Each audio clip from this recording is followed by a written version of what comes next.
আল্লাহ রাব্বুল আলামিন কোরআনে কারিমে বলেন, ওয়ালাউ আন্না আহলাল কুরা আমানু ওয়াত্তাকাউ লাফাতাহনা আলাইহিম বারাকাতিন মিনাস সামাই ওয়াল আরদ ওয়ালাউ আন্না আহলাল কুরা আমানু, যদি গ্রামওয়ালারা, যদি দেশবাসী, যদি সমাজবাসী আমানু ওয়াত্তাকাউ, যদি আল্লাহর উপর ঈমান আনে, ওয়াত্তাকাউ এবং আল্লাহ তাআলাকে ভয় করেন, মুত্তাকি হন, লাফাতাহনা আলাইহিম বারাকাতিন মিনাস সামাই ওয়াল আরদ, আমি আল্লাহ তাআলা জমিনবাসীর জন্য আসমান থেকে রহমতের ব্যবস্থা করব।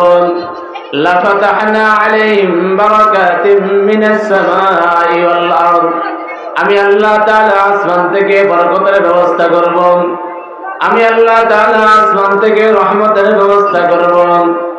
ওয়ালাকিন কাযযাবু, কিন্তু যদি তারা ঈমান না আনেন, কিন্তু যদি তারা আল্লাহকে ভয় না করেন, কিন্তু যদি তারা মুত্তাকি না হয়, তাহলে আল্লাহ বলেন ওয়ালাকিন কাযযাবু, যদি তারা অস্বীকার করে, আল্লাহকে অস্বীকার করেন, আল্লাহকে ভয় না করেন, আল্লাহকে মুহাব্বত না করেন, আল্লাহর রাসূলকে মুহাব্বত না করেন, ওয়ালাকিন কাযযাবু, যদি তারা অস্বীকার করে, যদি তারা মিথ্যা অবস্থান করেন, তাইলে আল্লাহ তাআলা বলেন ফাযনাহুম বাগতাতা, আমি আল্লাহ তাআলা তাদের জন্য ভয়ঙ্কর শাস্তির ব্যবস্থা রেখেছি। আমার ফাঁকাও হবে অত্যন্ত ভয়ঙ্কর, আমার ফাঁকাও হবে অত্যন্ত ভয়ঙ্কর, অত্যন্ত ভয়ানক ফাঁকা হবে। সম্মানিত মা ও বোনেরা, আজকে এত অশান্তি, আজকে এত না বরকত, আজকে যেখানে সেখানে মারামারি, কাটাকাটি, হানাহানি, সংসার বলেন, সমাজ বলেন, রাষ্ট্র বলেন, পুরা বিশ্ব বলেন, যেখানে সেখানে আজকে অশান্তির মূল হইল আমরা আল্লাহ তাআলার উপর পূর্ণ ঈমান আনতে পারি নাই, এবং আল্লাহ তাআলাকে যেভাবে ভয় করা দরকার আমরা সেইভাবে আল্লাহ তাআলাকে ভয় করতে পারি নাই।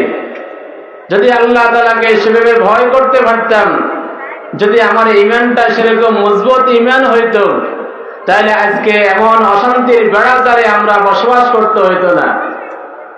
মেরে ভাই ও দোস্ত বুজুর্গ, আমরা যত অপকর্ম করি, যত গুনাহের কাজ করি, যত অন্যায় অপরাধগুলা করি, আল্লাহ রাব্বুল আলামিন এই জন্যই মাঝে মাঝে আমাদেরকে একটু কষ্ট দিয়ে, আমাদের জন্য একটু কষ্টের ব্যবস্থা করে, ঝড় দিয়ে, তুফান দিয়ে, বিভিন্ন সময় বিভিন্ন মুসিবতগুলা দিয়ে, গত কয়েক বছর আগে করোনা দিয়ে আমাদেরকে আল্লাহ তাআলা যে একটা শিক্ষা দিয়েছে, কিন্তু আমাদের শিক্ষা কি হয়েছে? আমাদের শিক্ষা হয় নাই, আমরা সেই আগের অবস্থায় আছি। যদি আমরা সামান্য একটা মুসিবতে পড়ি, তাহলে আমরা আল্লাহর কাছে প্রার্থনা করি, আল্লাহ আজকে থেকে নামাজ পড়বো, আজকে থেকে উল্টা পাল্টা চলবো না, আল্লাহ আমাকে এই বিপদ থেকে উদ্ধার করে দেন। কিন্তু যখন আল্লাহ তাআলা এই বিপদ থেকে উদ্ধার করে দেয়, তখন আমার অবস্থা আগের সেই অবস্থা হয়ে যায়, নাউযুবিল্লাহ। এই জন্য আমরা যেমন আল্লাহকে দূরে সরাইয়া রাখছি, আল্লাহ তাআলার রহমত আমাদের থেকে দূরে সরে আছে। মেরে ভাই দোস্ত বুজুর্গ, বিশেষ করে ফ্যান্ডেলের ভিতরে আমার অবস্থানরত আমাদের মা ও বোনেরা, আমি আপনাদের উদ্দেশ্য করে দুই চারটা কথা বলবো। নবীজি সাল্লাল্লাহু আলাইহি ওয়াসাল্লাম ফরমান, আল মারআতু ইযা সাল্লাত খামসাহা ওয়া সামাত শাহরাহা ওয়া আহসানাত ফারজাহা ওয়া আতাআত বা'লাহা ফালতাদখুল মিন আইয়ি আবওয়াবিল জান্নাতি শাআত। আল মারআতু ইযা সাল্লাত খামসাহা, যে মহিলা 5 ওয়াক্ত নামাজ আদায় করবেন, যে মহিলা 5 ওয়াক্ত নামাজ আদায় করবেন, ওয়া সামাত শাহরাহা, রমজান মাসের রোজা রাখবেন, ওয়া আহসানাত ফারজাহা, লজ্জাস্থানের হেফাজত করবেন, ওয়া আতাআত বা'লাহা, স্বামীর অনুগত্য করবেন, ফালতাদখুল মিন আইয়ি আবওয়াবিল জান্নাতি শাআত, ওই মহিলা ইন্তেকালের পরে, মৃত্যুবরণ করার পরে সে জান্নাতের যে দরজা দিয়ে ঢুকতে চায়, আল্লাহ রাব্বুল আলামিনের পক্ষ থেকে তার জন্য জান্নাতের যে কোনো দরজা দিয়ে ঢুকতে চায়, সেই দরজা দিয়ে ওই মহিলা ঢোকার ব্যবস্থা হয়ে যাবে। সুবহানাল্লাহ। তাইলে এখানে কয়েকটা কাজ করতে হবে। এক নম্বর হলো আল মারআতু ইযা সাল্লাত খামসাহা, যে মহিলা 5 ওয়াক্ত নামাজ পড়বে। এখন আমরা চিন্তা করি, আমরা কে 5 ওয়াক্ত নামাজ পড়তে পারি কিনা?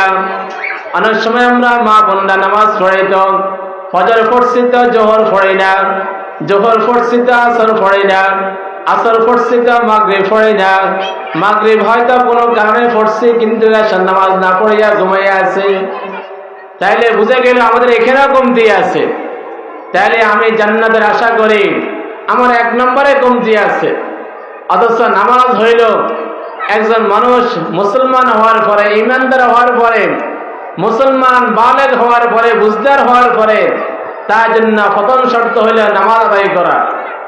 আজকাল আপনি দেখেন, আপনার ঘরে দেখেন, আপনার সমাজে দেখেন, আপনার বাজার ঘাটে দেখেন, নামাজ থেকে সবাই বিমুখ। দোকানদার দোকানদারি করে কিন্তু নামাজ পড়ে না, চাকরিওয়ালা চাকরি করে কিন্তু নামাজ পড়ে না, শ্রমিক শ্রম দেয় কিন্তু নামাজ পড়ে না, কৃষক কৃষিকাজ করে কিন্তু নামাজ পড়ে না। তাহলে বলেন দেখি, জান্নাতে যাওয়ার যে সুযোগটা, সে 1 নম্বর সুযোগ আমরা মিস করলাম। অথচ আল্লাহ রাব্বুল আলামিনের নবী, বিশ্ব নবী মুহাম্মদ নবী সাল্লাল্লাহু আলাইহি ওয়াসাল্লাম ফরমান, যে ব্যক্তি 5 ওয়াক্ত নামাজ গুরুত্ব সহকারে পড়বে, আল্লাহ রাব্বুল আলামিন ঘোষণা দেন, আমি আল্লাহ তাআলা তাকে 5টা পুরস্কারে পুরস্কৃত করবে। তার মধ্যে 1 নম্বর হইল, তার থেকে রিজিকের অভাবকে আমি আল্লাহ তাআলা দূর করে নিব। সুবহানাল্লাহ। তাইলে আজকে আমাদের এই কষ্ট, কৃষক কৃষি কাজ করি, রাত দিন 24টা ঘন্টা কাজ করি, বাইরে ঘরে গরু লালন পালন করি, কত কষ্ট করি, কত কষ্টের চাকরি বাকরি, কত কষ্টের ব্যবসা বাণিজ্য, একমাত্র ছেলে সন্তান পরিবার পরিজন নিয়ে একটু শান্তিতে থাকবো, একটু আরামে খাবো, একটু ভালো খাবো, এই জন্য আমাদের এই কষ্ট। কিন্তু এই কষ্ট দূর করতে হলে 1 নম্বর আপনাকে নামাজি হইতে হবে, নামাজ ধরতে হবে, 5 ওয়াক্ত নামাজ পড়তে হবে। কিন্তু আমরা সকলে, আল্লাহ রাসূল বলছেন, যে পথে শান্তি, যে পথে কষ্ট নাই, যে কাজ করলে আপনার শান্তি হবে, অশান্তি দূর হয়ে যাবে, যে কাজ করলে আপনার অভাব অনটন দূর হয়ে যাবে, আল্লাহ তাআলা আপনার অভাবকে দূর করে নেবেন, আমরা সেই কাজটা করি না। এই জন্য আমরা আজকে থেকে নিয়ত করি, আলহামদুলিল্লাহ আমাদের 3 জন মা, 3 জন বোন আলহামদুলিল্লাহ মাদ্রাসার জন্য কিছু সহযোগিতা করেছে। আল্লাহ তাআলা আমাদের সহযোগিতাগুলোকে কবুল করে নিন। দারুন নাজাত ইসলামিয়া মাদ্রাসাকে আল্লাহ তাআলা কবুল করে নিন। তো বলতেছিলাম, আমরা সুখে থাকার জন্য, শান্তি থাকার জন্য যে সর্বপ্রথম যে কাজ, সর্বপ্রথম যে আমল, 5 ওয়াক্ত নামাজ পড়া, আমরা সেই 5 ওয়াক্ত নামাজও পড়াই না। আমি মনে করি যে আমার স্বামী ব্রিকফিল্ড যায়, আমার স্বামী বিদেশ যায়, আমার স্বামী তো অনেক কাজকর্ম করে, আমি অনেক টাকা পয়সা ইনকাম করি, কিন্তু আমার সংসারে বরকত হয় না কেন?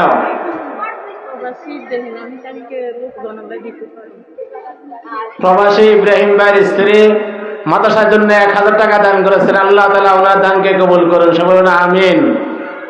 আল্লাহ তাআলা সকল মা বোনদেরকে দ্বীনের জন্য আল্লাহ তাআলা আরো বেশি বেশি কবুল করেন, সবাই বলুন আমিন।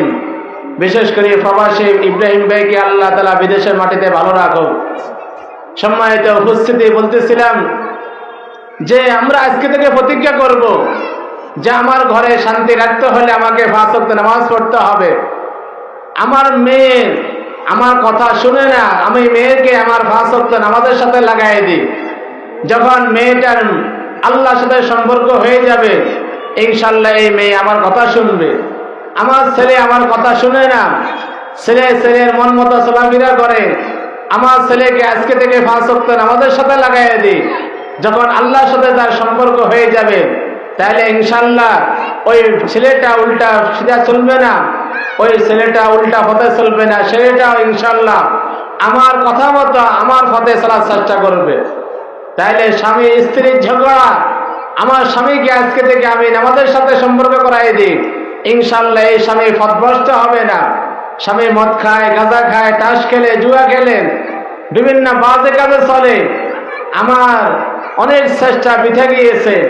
আজকে থেকে আমি আমার স্বামীকে 5 ওয়াক্ত নামাজের সাথে লাগাই দিই, আজকে থেকে মসজিদের ইমামের সাথে তার সুসম্পর্ক করাই দিই, ইনশাআল্লাহ আজকে থেকে আমার স্বামী আল্লাহর পথে যখন যাবে তখন স্বামী আমার ঠিক পথে চলাফেরাও করবে।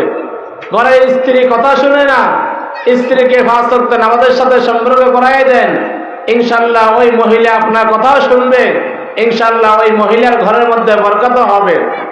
আজকে দেখা যায় ফজর নামাজের পরে হাদিস শরীফে আছে ভোরবেলা আর সন্ধ্যাবেলা আল্লাহ তাআলার রহমত নাজিল হয়, সকিনা নাজিল হয়। আমাদের অনেক সময় দেখা যায় ফজর নামাজের পরে 7টা বাজে 8টা বাজে আমরা ঘুম থেকে উঠে, তাহলে সকালবেলা ভোরবেলা আল্লাহর পক্ষ থেকে যে রহমতের ব্যবস্থা ছিল, আমিও তো বলি আপনিও তো বলেন যে দরজা বন্ধ, আল্লাহর রহমত যে ঘর দিয়ে ঢুকতো এই ঘরের দরজা লাগাই রেখেছেন, মানে আপনি আল্লাহ তাআলার রহমত চান না, এই জন্য আপনি ফজর নামাজটা পড়লেন না, একটু আগে আগে ঘুম থেকে উঠলেন না, আপনি ঘুমাই রইলেন। তাহলে আপনিও তো ইচ্ছা করে আল্লাহ তাআলার রহমতের দরজা বন্ধ করে দিয়েছেন, আপনার ঘরে শান্তি কোত্থেকে আসবে? সম্মানিত উপস্থিতি, আলহামদুলিল্লাহ একজন মা 100 টাকা দান করেছেন, আল্লাহ তাআলা ওনার দানকে কবুল করুন। তো বলতেছিলাম আমিও তো ইচ্ছা করে আল্লাহ তাআলার রহমতের দরজাকে বন্ধ করে দিয়েছি, আমার ঘরের মধ্যে শান্তি কোত্থেকে আসবে? এজন্য আল্লাহর নবী বলেন আল মারআতু ইযা সাল্লাত খামসাহা, যে মহিলা ঘরের মধ্যে 5 ওয়াক্ত নামাজ নিজে পড়বেন, ঘরের মধ্যে 5 ওয়াক্ত নামাজের কায়েম করবেন, ঘরের মধ্যে নামাজের পরিবেশ কায়েম করবেন, ওয়া সামাত শাহরাহা, যখন রমজান মাস আছে রমজান মাসে রোজা রাখবেন। আমরা আলহামদুলিল্লাহ অনেক মা বোনরা আমরা বছরের বিভিন্ন সময় আমরা রোজা রাখার চেষ্টা করি। বিশেষ করে আমরা দেখেছি আমাদের মা বোনরা শুক্রবার আর সোমবারে রোজা রাখে, বৃহস্পতিবার রোজা রাখে। আলহামদুলিল্লাহ এটা খুব ভালো একটা নেক আমল। আল্লাহ নবী সাল্লাল্লাহু আলাইহি ওয়াসাল্লামও সোমবার শুক্রবার দিন রোজা রাখতে হাদিসে আছে। তো ইনশাআল্লাহ আমরা পুরো বছর রোজা রাখবো, বিশেষ করে রমজান মাসে রোজা রাখবো, অবশ্যই রাখার চেষ্টা করব। অনেক সময় দেখা যায় রমজান মাস আসলে আমাদের বিভিন্ন অজুহাত শুরু হয়ে যায়, অনেকের গ্যাস্ট্রিক বেড়ে যায়, অনেকের পেটে ব্যথা বেড়ে যায়, অনেকের বিভিন্ন অজুহাত বেড়ে যায়। বিশেষ করে মা বোনরা বলি যে আমার মেয়েটা যদি রোজা রাখে তাহলে মেয়েটা দুর্বল হয়ে যাবে, আমার ছেলেটা যদি রোজা রাখে তাহলে ছেলেটা দুর্বল হয়ে যাবে। আরে সবল রাখার মালিক যিনি, সবল করার মালিক যিনি, সে আল্লাহ তাআলা তাই রোজা ফরজ করেছে। যদি আপনি সবল আর দুর্বলের চিন্তা করেন তাহলে বুঝে আসবে যে আপনি আল্লাহর সাথে হাত ধরতে চান। এই জন্য সামনে রমজান আসতেছে, আমরা এমন কোনো অজুহাত চেষ্টা করব না, খোঁজার চেষ্টা করব না। হয়তো আল্লাহ তাআলা আপনাকে কোনোভাবে শারীরিকভাবে অসুস্থ করে দেন, সেটা হলো ভিন্ন কথা। যদি এমন অসুস্থতাই হয় যে আপনি রোজা রাখতে পারবেন না, তাইলে আপনি পরে কাজা করার সুযোগ আছে। কিন্তু সামান্য একটু জ্বর সর্দিতে ফেটে ব্যথায় রোজা ভাঙবেন, এই সুযোগ আপনার জন্য নাই। হ্যাঁ, আমাদের মা বোনদের যে রোগটা আছে সেটা আল্লাহর পক্ষ থেকে দেওয়া আছে, সেটা আল্লাহর পক্ষ থেকে রুখসত আছে, সেটা ভিন্ন কথা। তাইলে 2 নম্বর হইল যে মহিলা রমজান মাসে রোজা রাখে, ওয়া সামাত শাহরাহা। 3 নম্বর হইল ওয়া আসানাত ফারজাহা, যে মহিলা তার লজ্জাস্থানের হেফাজত করবে। নবীজি সাল্লাল্লাহু আলাইহি ওয়াসাল্লাম বলেন ফালতাদখুল মিন আবওয়াবিল জান্নাতি শার, যে মহিলা লজ্জাস্থানের হেফাজত করবে, যে মহিলা শত ডেকে চলাফেরা করবে, যে মহিলা পর্দার ভিতরে চলাফেরা করবে, নবীজি বলেন ফালতাদখুল মিন আবওয়াবিল জান্নাতি শার, ওই মহিলা জান্নাতে যে দরজা দিয়ে ঢুকতে চায়, আমার আল্লাহ ওই মহিলাকে সেই জান্নাতের দরজা দিয়ে ঢোকার ব্যবস্থা করে দিবেন।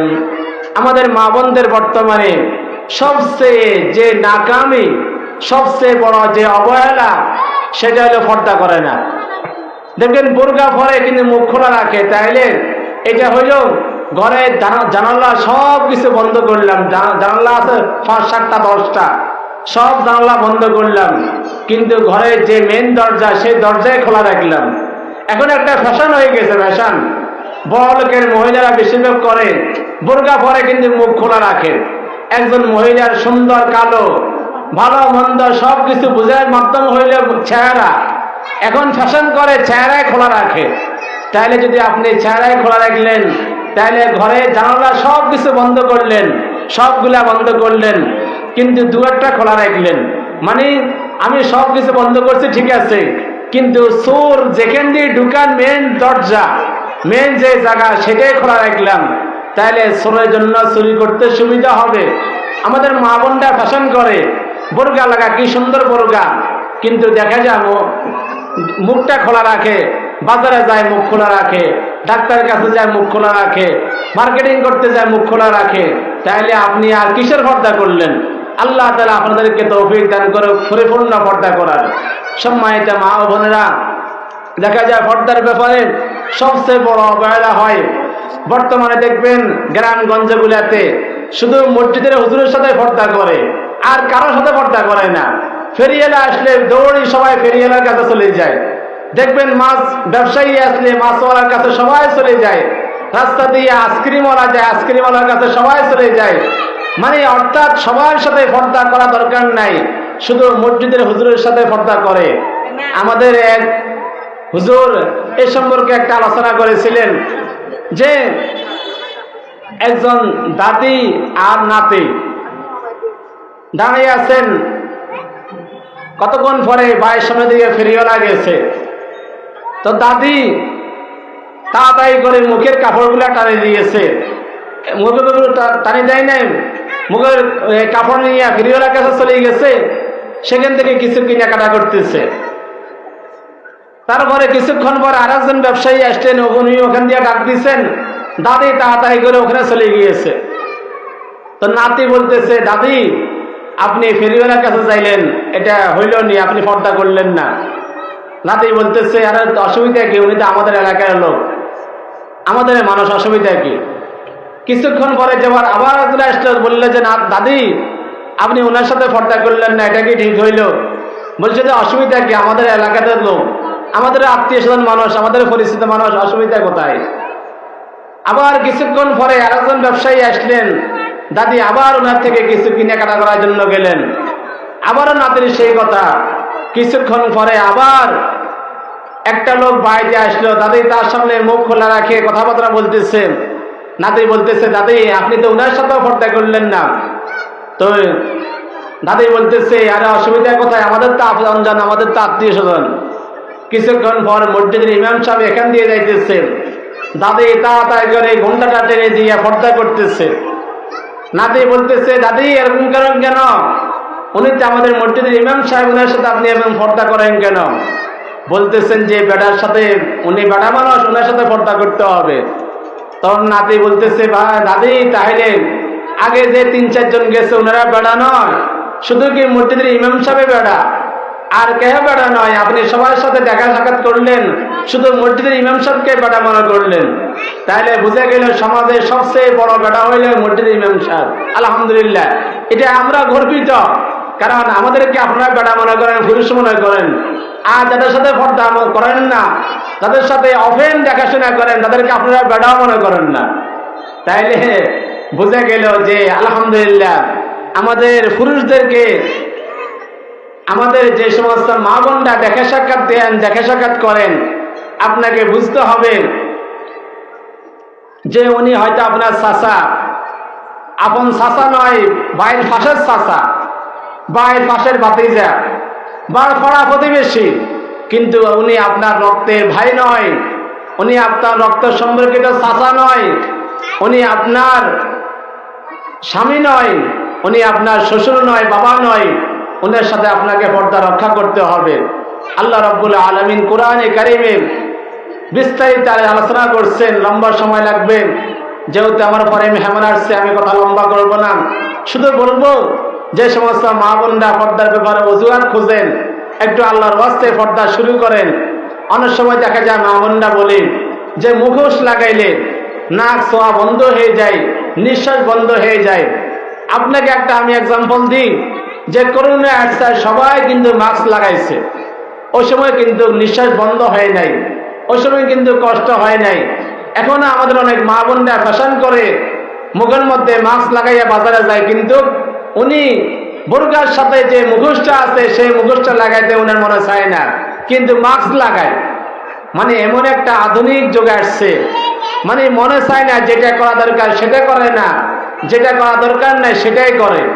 এজন্য আমি মা বোনদেরকে বলবো, আল্লাহ নবী সাল্লাল্লাহু আলাইহি ওয়াসাল্লাম বলেন 3 নম্বর হইল ওয়া আসনাত ফারজাহান, যে ব্যক্তি লজ্জাস্থানে ইবাদত করবেন, আল্লাহর রাসূল বলেন ফালতাদখুল মিন আইয়াবওয়াবিল জান্নাতি শাআত, আল্লাহ তাআলা যে জান্নাতের দরজা দিয়ে ইচ্ছেন আল্লাহ তাআলা তাকে সেই দরজা দিয়ে জান্নাতে প্রবেশ করার ব্যবস্থা করবেন।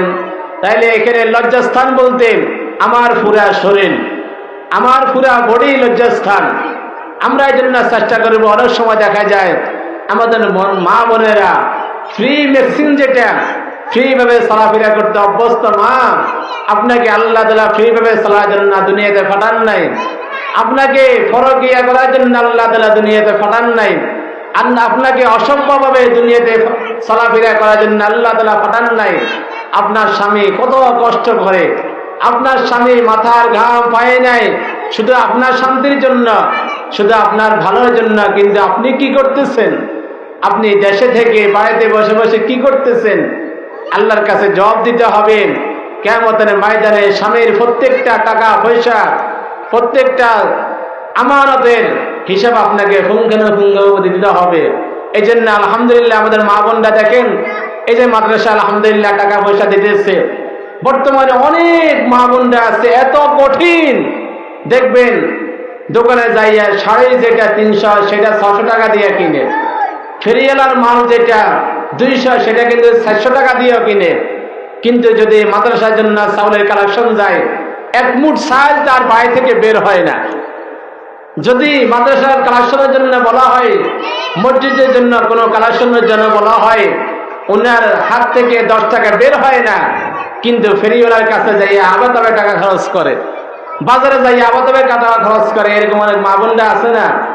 এই জন্য আমরা অনুরোধ করব, বিশেষ করে আমরা আপনাদেরকে বলবো, মা আপনি যদি আজকে আপনার ছেলে সন্তানের সামনে টাকা পয়সা দান সৎকার করেন, আপনার ইন্তেকালের পরে আপনার ছেলে সন্তান বলবে যে আমার মাও আমাদের সামনে আল্লাহর রাস্তায় ভিক্ষুককে সহযোগিতা করেছে, মসজিদে সহযোগিতা করেছে, মাদ্রাসায় সহযোগিতা করেছে, আমারও সহযোগিতা করা দরকার। এই জন্য আপনি এখন থেকে সন্তানকে অভ্যস্ত করান, দান সৎকার ব্যবহারে অভ্যস্ত করান। ইনশাআল্লাহ এই সন্তান আপনার ইন্তেকালের পরও আপনার জন্য আল্লাহ রাস্তায় সহযোগিতা করবে। বলতেছিলাম বিদেশ থেকে টাকা আসে, এত কষ্ট করে গ্রিপ ফিল্ডে টাকা নেয়। অনেক সময় দেখা যায় আমাদের মা বোনরা কত অযথা বিভিন্ন বাজে কাজে টাকা পয়সা গুলা খরচ করে। আল্লাহর কাছে আপনাকে জবাবদিহি করতে হবে। আল্লাহ তাআলা আমাদেরকে সহিহ বুঝ দান করুন। 4 নম্বর, আল্লাহর নবী সাল্লাল্লাহু আলাইহি ওয়াসাল্লাম বলেন ওয়া তাআত বালাহা, যে মহিলা স্বামীর আনুগত্য করবে আল্লাহ তাআলা তাকে জান্নাতে প্রবেশ করার ব্যবস্থা করবেন। 4 নম্বরে একটা ইম্পর্টেন্ট বিষয়, যে স্বামীর আনুগত্য, স্বামীর আতাআত, স্বামী যেটা বলবে সেটা মানা।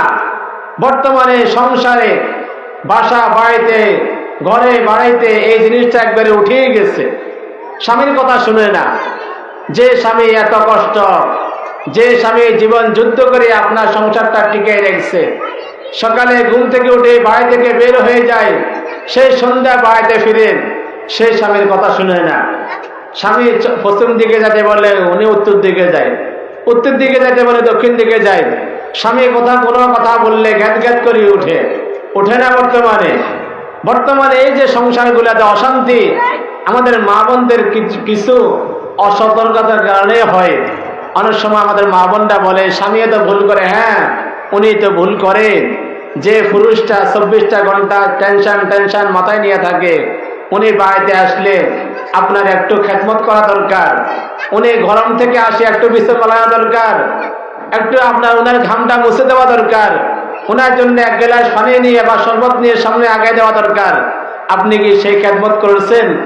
উনি ঘাম নিয়ে আসছে, একবারে জমিন থেকে ধান কাটিয়ে আসছে, বাড়াইতে ঘরে আসে বসছে, আপনি কি একটা রুমাল দিয়া বা একটা গামছা দিয়ে আপনার ঘামগুলোকে মুছে দিয়েছেন? আপনি কি ওনার জন্য এক গ্লাস শরবত বানাই দিয়েছেন? আপনি কি ওনাকে সান্ত্বনা দিয়েছেন? আপনি আমার সন্তানের জন্য আমার জন্য কত কষ্ট করতেছেন, আরে এটা বলে কি আপনি সান্ত্বনা দিয়েছেন? স্বামী যদি বলে কোনো কিছু বলে এক গ্লাস পানি দাও, আপনার মেজাজ গরম, আপনি লই খান, আমি কাজে আছে আপনি লই খান, তাইলে বলেন দেখি ওই স্বামী আপনাকে কিভাবে মহব্বত করবে? ওই স্বামী এত কষ্ট করিয়ে বাড়িতে আসছে, কিভাবে আপনাকে মহব্বত করবে? সে আজ একদিন, 2 দিন, 3 দিন, 4 দিন, 5 দিন পরে বলবে যে আরে মানুষের বউরা কত সুন্দর করে স্বামীর সাথে কথা বলে, আমার বাড়িতে কি একটা দাজ্জাল আনছি, যখন কোনো কথা বলি আমার সাথে গ্যাদ গ্যাদ করে, বলবে না? এজন্য এখানে অনেক মা বোনরা আসছেন, আপনাদেরকে অনুরোধ করব যে আমরা আজকে থেকে নিয়ত করি, শুধু ওয়াজ মাহফিলে আসলাম এখান থেকে কানসুপ করে চলে গেলাম এমন নয়, আজকে থেকে নিয়ত করি ইনশাল্লাহ স্বামীর অনুগত্য করব। তাহলে আমি যে 4টা বিষয় আলোচনা করছি, 1 নম্বরে হইল 5 ওয়াক্ত নামাজ পড়ব, 2 নম্বরে হইল রমজান মাসে রোজা রাখব, 3 নম্বর পর্দা করব, 4 নম্বর স্বামীর অনুগত্য করব।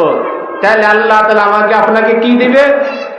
ফালতাদখুল মিন আইয়ি আবওয়াবিল জান্নাতি শাআত।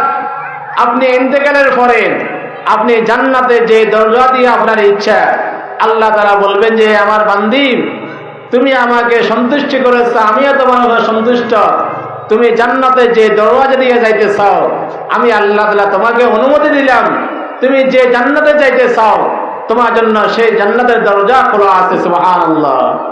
তাইলে 5 ওয়াক্ত নামাজ আজকে থেকে পড়বে ইনশাআল্লাহ, স্বামীর অনুগত্য করবে ইনশাআল্লাহ, পর্দা করবে ইনশাআল্লাহ। তাইলে ইনশাআল্লাহ আল্লাহ তাআলা চিরস্থায়ী জান্নাতের বালাখানা আপনার জন্য তৈরি করে রেখেছে।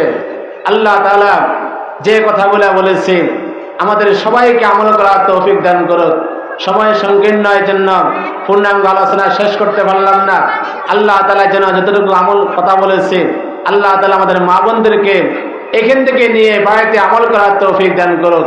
বিশেষ করে যারা দারুন নাজাত ইসলামিয়া মাদ্রাসা সহযোগিতা করেছেন, কয়েকজন মা বোন সহযোগিতা করেছেন, আল্লাহ তাআলা আপনাদের এই সহযোগিতাগুলোকে আল্লাহ তাআলা কবুল করে নেন। আরো বেশি বেশি এই মাদ্রাসা সহ দুনিয়ার সকল দ্বীনি প্রতিষ্ঠানগুলোতে আল্লাহ তাআলা সহযোগিতা করার তৌফিক দান করুন। ওমা আলাইনা ইল্লাল বালাগ। আসসালামু আলাইকুম ওয়া রাহমাতুল্লাহি ওয়া বারাকাতুহু। সম্মানিত উপস্থিতি, সম্মানিত মা বোন।